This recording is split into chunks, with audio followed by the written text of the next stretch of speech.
I usually start by talking about how to answer short answers. Then I move on to the LEQ, the long essays, and then I move on to the DBQs. They all reinforce each other really well. I mean, it's all just paragraph writing and coming up with a thesis. And I'm a writing teacher too, so it fits in my wheelhouse really well. The fact is that the history tests are designed to throw students off no matter how much they prep. When I get philosophical in my history lectures, I talk about how history is infinite. Like you can get into an infinite level of detail about history, and no matter how much you learn, there's always more to learn. And no matter how much they lay out the curriculum and they tell you what's on the syllabus, there's always something that they could technically say is on the curriculum, but isn't really covered. And you can see this in the way that the curriculums respond to every new test. Pretty much every DBQ is something that nobody has seen before on a previous test. And in the curriculum the very next year, you can see it in everybody's curriculum across the history. It's like, okay, well, now we got to talk about this. Like the test that just happened last week, the World History test, the DBQ, was about Muslim feminism over history.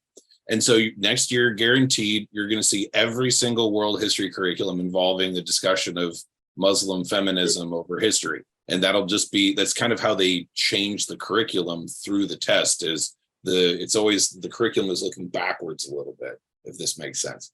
So there's no way to be 100% prepared. There's no laundry list of every single thing that you absolutely need to know, because there's always going to be something surprising on the tests. So it's really like, this is one of the things of College Board that I actually like the most, even though I have my problems with the world curriculum. They do keep you on your toes and force you to actually learn the historical reasoning skills. And that means that when it comes to the MCQ, they may approach things from a way that's hard for students to immediately, like, there's just not a list of bolded vocabulary words that they can memorize on flashcards and then definitely be ready for everything, right? So like in this example, the sample one, so here we do have 4 bolded vocabulary words that you could put on flashcards with Taoism, legalism, Confucianism, and Buddhism. But the students have to view it through the framework of that document that's above there.